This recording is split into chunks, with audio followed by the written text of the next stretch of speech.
माळझरा येथील इयत्ता दुसरीत शिकणाऱ्या एका चिमुकल्याने काजव्यांसाठी देवळीत हात घातला, मात्र आत बसलेल्या विषारी सर्पाने त्याला दंश केला.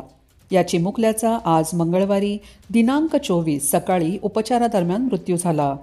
कार्तिक माधव खोकले, वय 8 असे मृताचे नाव आहे.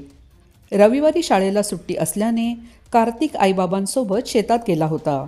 तिथे खळखळ वाहणारे पाणी, फुलपाखरू, काजवे पाहून चिमुकला भारावून गेला.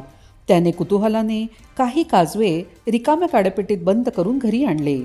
कोणी घेऊ नये म्हणून काडेपेटी घरातील एका देवळीत सुरक्षित ठेवली.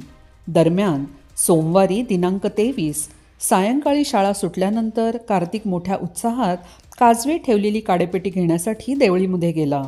मात्र देवळीत आधीच विषारी साप दडून बसला होता.